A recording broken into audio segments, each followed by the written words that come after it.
So the space between the notes, can you reiterate that again? So you're talking about when you stop zilling, what you're doing when you stop, or to enhance when the zill comes back into play during a particular song? I guess you could put it that way. Yeah, just addressing the patterns don't have to be relentless. The pattern do not have to be consistently laid through the course of the song. How can one have a beautiful combination where the zills are highlighting the combination and not being laid over the combination? So it is marrying the movement and the notion that in choreography, you don't always want to be moving, right? Well, also zilling, I feel, or I play with the notion that one does not always have to be zilling for it to be an effective and wonderful part of the dance. Who should take your workshop? Beginners, intermediate, or everybody? I would recommend people that have some knowledge of level 1 ITS, ATS, people that have danced with improv groups or have taken improv classes, or someone who does have basic zill knowledge, can do the threes, can melody. And between those two groups, we can marry the movement with the zilling that I'm proposing. So, okay. And what should we bring to the workshop? Your zills. No, what about, can we... Your zills and your earplugs. I'm really not kidding. I actually teach with earplugs, and I zill with earplugs. Can we bring a video camera to videotape like a... Absolutely. Okay. I think one of the best ways, and really the only ways, well, speaking for myself as a student, these workshops are overwhelming, and most people are coming to a workshop or to a festival situation looking to maximize their dollar. They pay for airfare, they pay for hotels, they come across the country or across the world, and you're just cramping your head with knowledge, and it's just impossible to retain it all. I'm a big fan of videoing. I don't want it showing up on YouTube, but if you have the video, you can take this home and work on it and remember. And, if you don't tackle it again for a year, you always have that video. You can pull it out, and you're revisiting some old lessons and picking up where you left off. And I love that. Zilling is so much about song and obviously rhythm and so forth.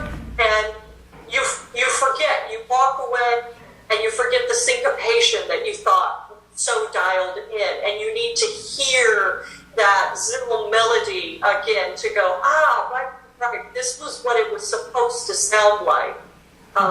So video it's great for that. Plus, we're going to be doing combinations, and you want to get those down too.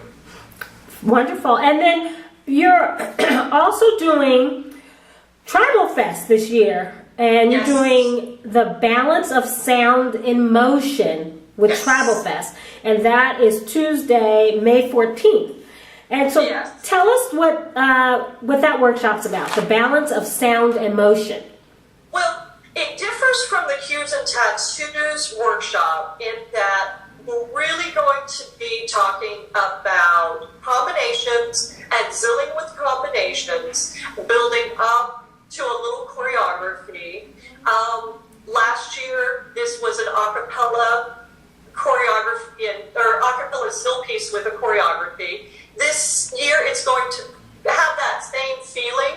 We won't be zilling to a piece of music. We will be the music, and we're balancing our motion with the zills and balancing some of our favorite fusion combinations, our things that we do a lot, the belly rolls, the rolling through the body, undulations, snake arms, chest lifts and shimmies, and constructing a zill pattern that really highlights our what we're doing with our body. Cues and tattoos, because it is a tribute and honoring ATS and ITS and the improv. Those teachings will be based on ATS, ITS, Standfire Collective, improv, so that when you learn this, you can teach your friends and you can have that improv dialogue with some interesting zilling going on with it. Ooh. Whereas the cues and tattoos, I'm sorry, Tribal Fest is a lot more about your soloist life. You know, having a little bit of, hopefully getting some combinations and some zills that you'd want to lift out into your world as a soloist and start putting it on stage. Excellent. Who should take the workshop for the balance of sound and motion? What levels? Anyone from beginners to experienced folks. I'll have some hard stuff in there. I'll have some easy stuff in there. Of course, easy by my standards. Might be a little different than yours. But we'll cover all the bases and we'll repeat and repeat and repeat. And again, bring a video camera, take it home with you. I never expect myself to get the total of a workshop. I expect to take it home and work on it. That's how I feel like I've got, some bang for my dollar. And that's how I write my workshops. So some of it will kick people's asses and some of it will be, we have a break. I know this movement. Mm-hmm. Or I know the still pattern. It's just threes. Just tech attack. I can do this. So yeah, come on. We'll work it out. Is there anything we can do to prepare ourselves for the muscles we'll be using during your workshops? Yes, there are wrist and hand exercises that I'm really fond of doing. And if anybody would like to contact me through my website, I'll send you the video of what they are. How about that? Perfect, Lisa. That's wonderful. Thank you so much. And then what are you most looking forward to seeing or doing at Cues and Tattoos and Tribal Fest?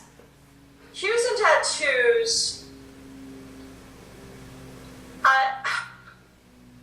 Cues and Tattoos is for me about having the honor of teaching around my heroes. I started belly dancing in Los Angeles and then came to the Bay Area and started working with Fat Chance and Mira Betts, and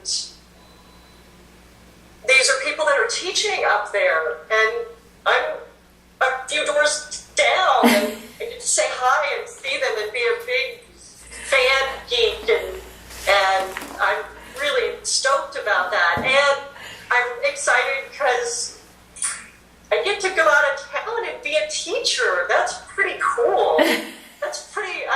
I don't know. It's, I don't know how this happened, but there I am. Yes. So, just that. Tribal Fest, I'm honored to be back for a second year. And Tribal Fest feels a little bit more like a reunion. It just feels like a big reunion. I haven't been at the Cues and Tattoos yet, so for me, that's very teacher focused, and the honor of being around my teachers as a teacher. And Tribal Fest is, I get to see people that, maybe I went to Fat Chance for some lessons, and there was a girl from Japan, and suddenly she's back at Tribal Fest, or, I get to see friends who are dancers that are getting to tour, and I don't see them very often anymore. Or, Kalina Shakti's there, and we only get to see her a few months out of the year. So Tribal Fest is like a big reunion to me. It feels like what maybe if I shouldn't say that because it'll offend somebody. I was gonna say it's what I would have liked the sorority to be like, but I'm sure the sorority, and there's nothing wrong with them. But it may be what, call a high school reunion. What I wish my high school reunion really would have been about, but instead it's about a bunch of people I never liked in the first place. But that's just about people I like. And you can see them all in the weekend acting a fool and showing their best, and yeah. Travel Fest was fun. And it's in my backyard, so I can go and sleep in my own bed. Oh, thank you. So, well, that covers everything.